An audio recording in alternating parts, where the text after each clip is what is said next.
नवरात्रि में मां दुर्गा का करके वंदन। मैं डॉक्टर रवि ठक्कर करता हूं आपका हार्दिक अभिनंदन।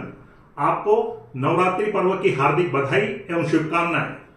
प्रेरक नीर राखी की इस श्रृंखला में आज हम चर्चा करेंगे श्रद्धा भक्ति का प्रेरक है नवरात्रि का पर्व। साथियों, आप जानते हैं कि श्राद्ध पक्ष के बाद शारदीय नवरात्रि आती है, जिसमें मां दुर्गा के 9 स्वरूपों की 9 दिन तक पूजा आराधना की जाती है। 9 दिन भक्त अपने घर में अखंड ज्योति जलाते हैं।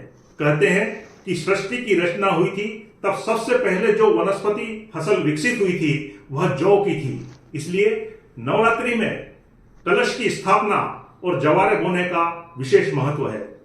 मां दुर्गा के 9 स्वरूपों की उपासना से घर में सुख शांति का वास होता है और ग्रहों के बुरे प्रभाव समाप्त होते हैं।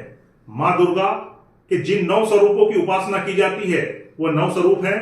प्रथम मां शैलपुत्री, द्वितीय मां ब्रह्मचारिणी, तृतीय मां चंद्रघंटा, चतुर्थ मां कुष्मांडा, पंचम मां स्कंद माता, छठवीं है माता कात्यायनी, सप्तम है मां कालरात्रि और अष्टम है महागौरी, नवमी मां सिद्धदात्री, प्रथम मां शैलपुत्री। पर्वतराज हिमालय के घर पुत्री के रूप में उन्होंने जन्म लेने के कारण इनका नाम शैलपुत्री पड़ा।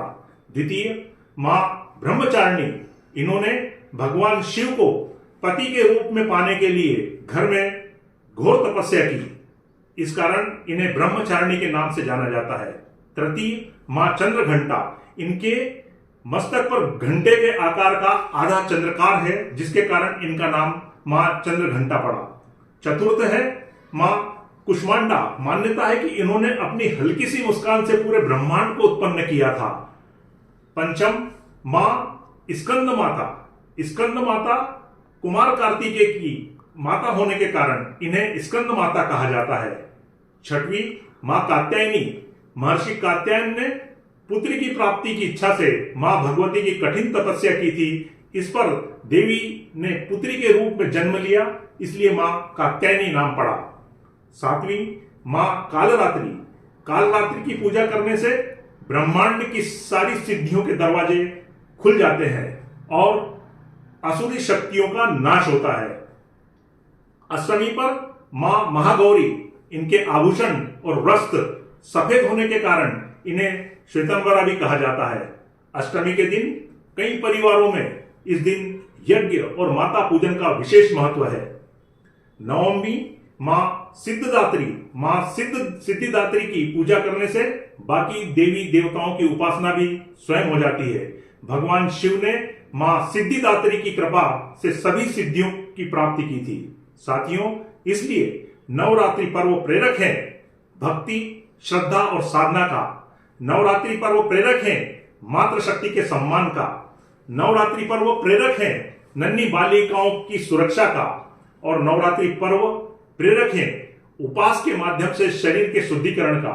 और नवरात्रि पर्व प्रेरक है गरबों के माध्यम से शारीरिक गतिविधियों को सक्रिय करने का। नवरात्रि पर्व है प्रेरक है गीत, संगीत और नृत्य की विधा सीखने का। नवरात्रि पर्व प्रेरक है जनमानस को संसार और संस्कृति के माध्यम से जोड़ने का। नवरात्रि पर्व प्रेरक है सकारात्मक सोच और आत्मविश्वास बढ़ाने का। साथियों, नवरात्रि पर्व को से हमें अनेकों प्रेरणा प्राप्त होती है। नवरात्रि उत्सव संधि काल में आता है। इस दौरान शरीर और मन पर प्रभावित होता है। उपवास और उत्सव मनाने से रोग प्रतिरोधक क्षमता बढ़ती है। नव दुर्गा के 9 स्वरूपों को प्रणाम कर मैं प्रार्थना करता हूं कि आपके जीवन में सुख, संपत्ति, यश, कीर्ति, स्वास्थ्य, धन धान्य में वृद्धि हो। मेरी माताजी हमेशा सभी को यह आशीर्वाद देती है कि आपकी दिन दुनी और रात चौगुनी प्रगति हो और आपके जीवन का चौमुखी विकास हो। साथियों, आपसे अनुरोध है कि प्रेरक नीर राखी की चैनल को यदि आपने अभी तक सब्सक्राइब नहीं किया है तो उसे जरूर सब्सक्राइब करें और हाँ, बेल आइकन को भी जरूर दबाइए और लाइक कीजिए, शेयर कीजिए। यदि आप कमेंट करते हैं तो मुझे प्रेरणा प्राप्त होती है। घर में खेलते रहिए, स्वस्थ रहिए, मस्त रहिए और व्यस्त रहिए। बहुत बहुत धन्यवाद। जय माता दी।